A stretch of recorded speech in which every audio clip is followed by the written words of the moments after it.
Hello everybody and welcome to our first video about linear regression and our second video in machine learning chapter.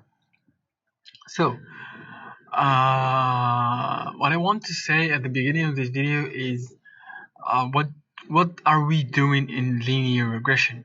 Simply, I give you, like we are telling the machine learning algorithm, I give you previous observations, and based on these previous observations, you give me your expectation. Expectation for what? For new inputs. So, what we're gonna do in this video, we're gonna learn about estimated function or hypothesis as we saw it before, the cost function, the gradient descent, the learning rate, and the gradient. So, the hypothesis function in last video we saw was fx equals w0 plus w1x, and we choose this hypothesis function for linear regression because we saw it's the easiest function to use to estimate our data. So let's see some examples. What if, for example, w0 equals 400 and w1 equals 0? The result, if you do like a linear function, the result is going to be always 400. That means our line is going to be a straight line in 400. You can see that this line actually crosses our data, but like kind of fit some of our data, but really it's really like bad choice, right? We need a better choice than that. So what if our w0 is 0 and w1 is 10th? So like fx is the 10th of x. So for example, if we say like 1000 feet square divided by 10, that's 100. That means 1000 feet square equals $100,000. Give us like a 1000 feet square house is the cost of that house is $100,000. So this is the new estimate for our data. You can see it's better than before. It's kind of better than before, but certainly not the best.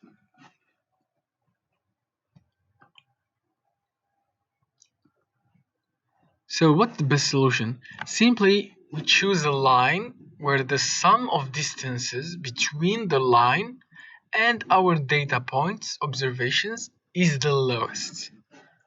How? So we draw a line. Every time we draw a line, what we do? We calculate the distance between the line and every single given data point. So this distance plus this distance plus this distance, all the distances of the given data points or observations. We calculate, and we see, oh, is this line has the best, like the lowest distances? Is not. If it's if it's the best, we preserve it and we start like looking for other possibilities, and then we choose the best possibility. What's the best possibility? Is where the distance is the lowest.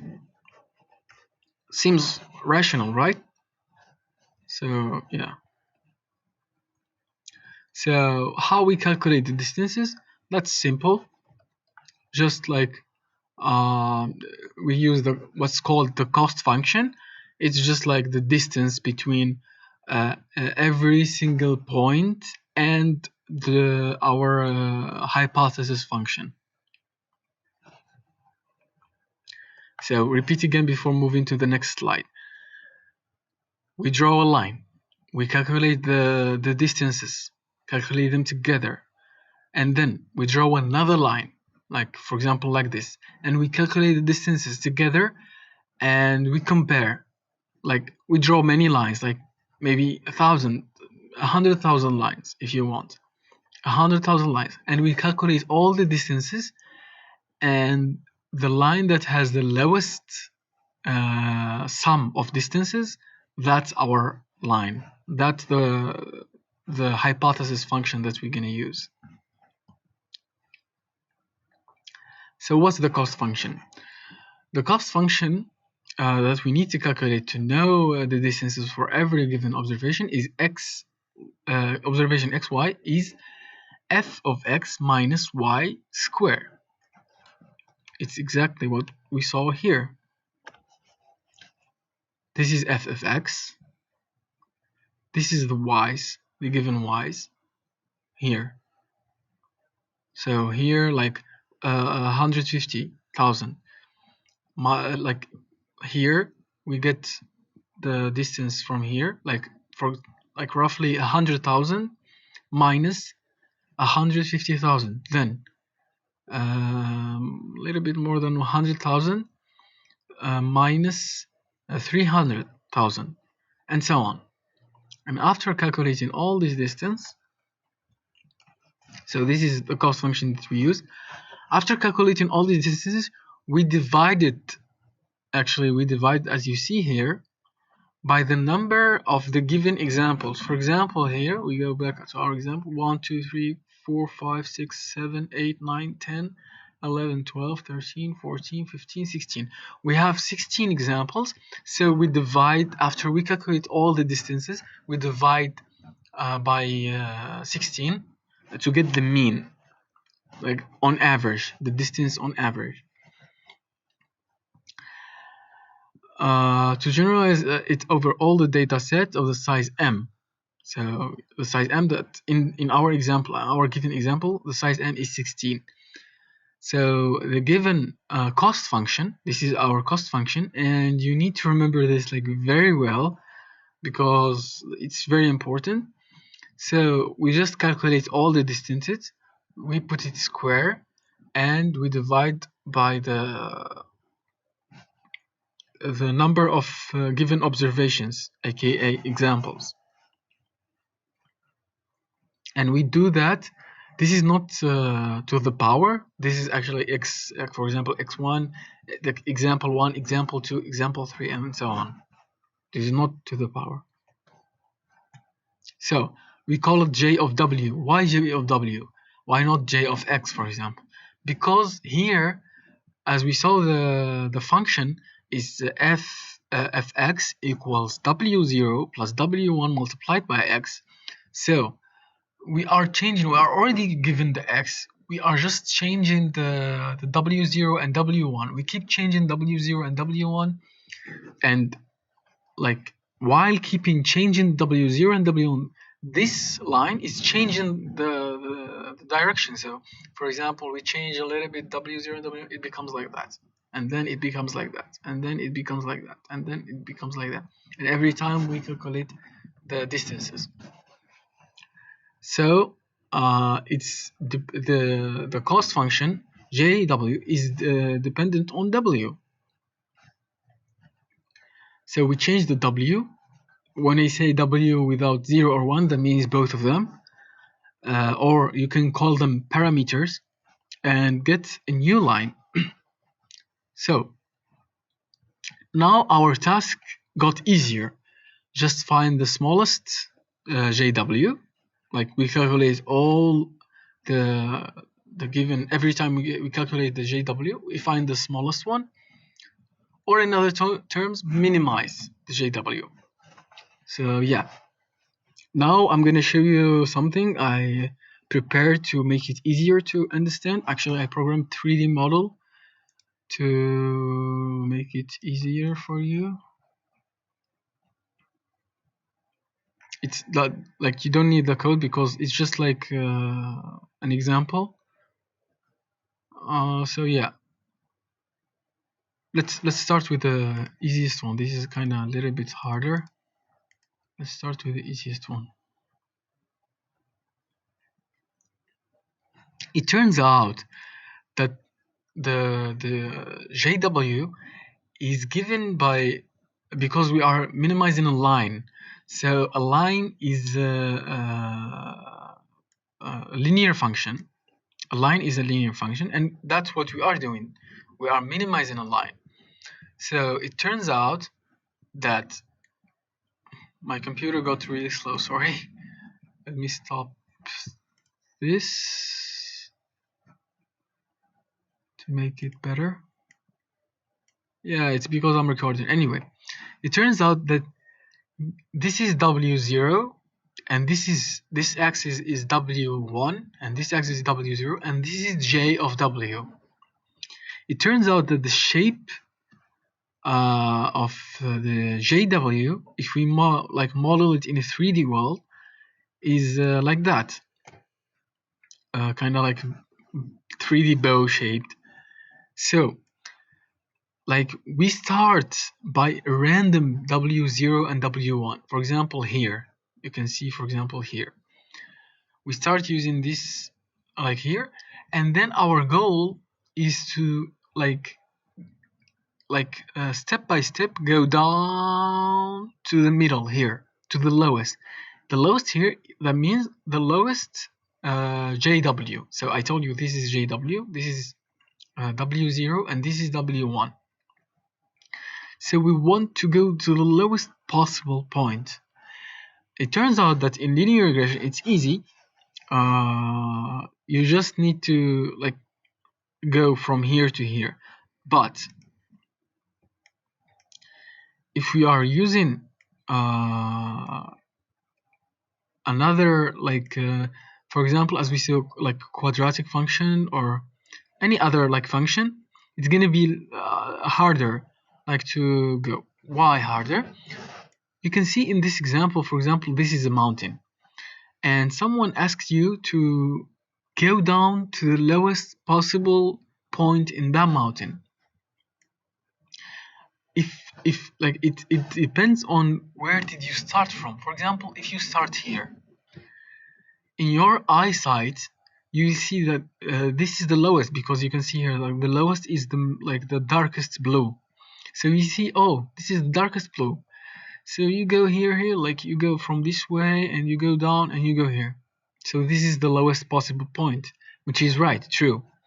But if you, for example, start from here and someone tell you, oh, go down to the lowest possible place on the mountain, down the mountain, you say, the first thing you see is this place.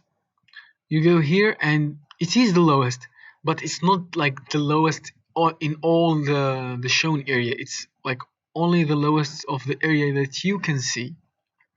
So this is called local minimum, and this is called global minimum. Of course, getting to the global minimum is our goal, but even if you didn't get to the global minimum, it's okay, because local minimum usually works fine, and usually it works. There's many techniques to make it work. So this is another example. Imagine if we give our algorithm if it's linear regression, it's easy. It's always going to the global minimum. It's the easiest thing possible. But if it's more complicated function, a hypothesis function, it depends on the hypothesis function, it's gonna be harder, and there is a high chance that you don't go to the global minimum but to the local minimum, which is also fine. Okay, going back to our slides. So how can we make the machine do that? We talked, we said the mountain example, we did everything, but how can we make the machine do that? Simply by using the algorithm called gradient descent. And really simple algorithm, really easy, really fast. So what's gradient descent? So simply, gradient descent, if we go back to let's go back to this example. If we go back here, you can see that like if you remember the functions class in your high school, you remember that the derivative of like a line that's going less is a negative, and the line that's going up is positive. The derivative of a line, if it's going down, it's negative. If it's going up, it's positive. And we use that property to define whether we go up or down. For example, if we are here and we get like we derivate, we said this is the derivative, this is the function j of w. We derivate the function. If it's positive, what do we do? Let's think together. If it's like we have a positive derivative, that means our function here is going up. That means we need to go opposite direction, right? So here, if we go to our presentation, here it's minus. So it's like we are going in the opposite direction. If it's this positive, we are going to minus. We're going to make our wi less, as you see here. That means go down, down, down, down, and because it's going down, and then when we exactly be in the global minimum here, or the local minimum here, if you are using this example, what's gonna happen if we go there? Like the derivative gonna equal 0, right? So if this equals 0, this is the learning rate. We're gonna see it later. If this equals 0, it's all 0. That means wi here won't change, whether it's w0 or w1. So really smart algorithm, and really useful.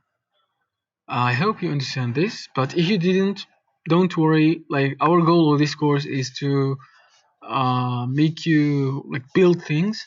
So actually, you can build that even without derivation if you don't know about derivation, because we're gonna use the TensorFlow framework. So you are not going to need to derivate any cost function.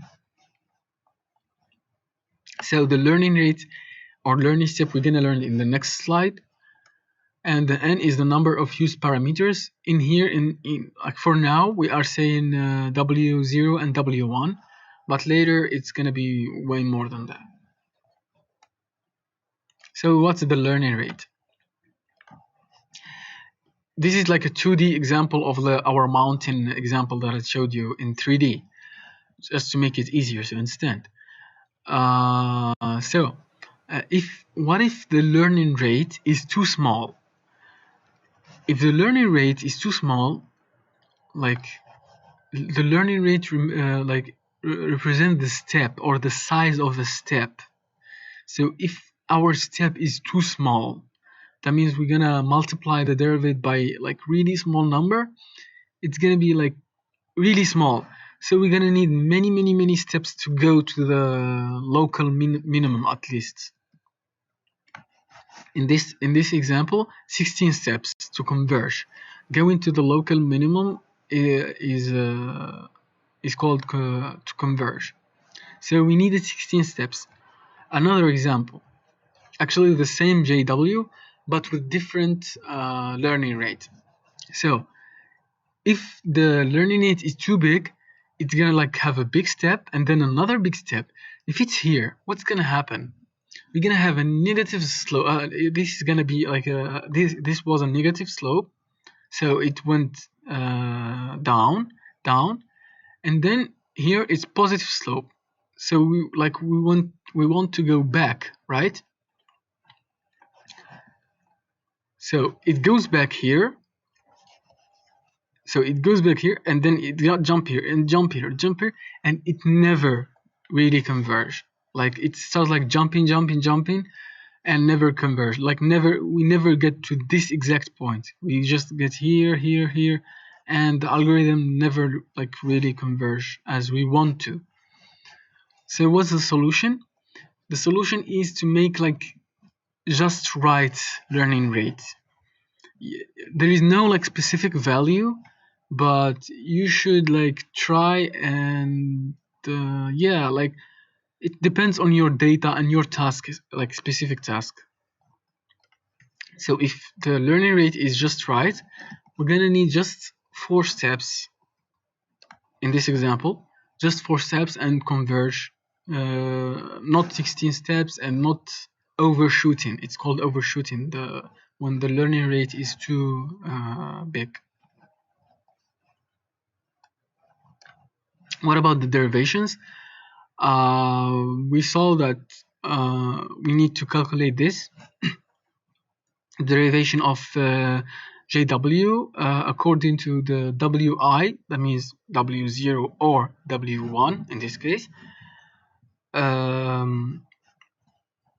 Actually, you don't need to calculate that later in our examples, in practical, because I told you we're gonna use some frameworks to help us to calculate the derivations. So if you don't understand this, don't worry about that. So the derivation of 1 over m, which this is the cost function I gave you before, 1 over m multiplied by the sum from 1 to m. M is the number of examples, multiplied by the distances I told you about, square. After derivating and doing a lot of math, if you know derivations, you can check by yourself. If you don't know, you can just get the result. This is the result. After derivation and everything, the result is like that. So 1 over m is the number of examples multiplied by the distance and multiplied by the given example, the given x of the example. So our gradient descent algorithm is exactly this. This is the, from here and to here is the derivation of JW. For I is in 0 to n, that's the number of parameters. For now, our number of parameters is just 2, so 0 and 1. So that was the first video on linear regression. In the second video, I'm gonna try to dive a little bit deeper and see some other solutions other than gradient descent, and see when to use these solutions, when to use gradient descent. And yeah, it's gonna be I think much easier than this video. Thank you very much, and see you next video.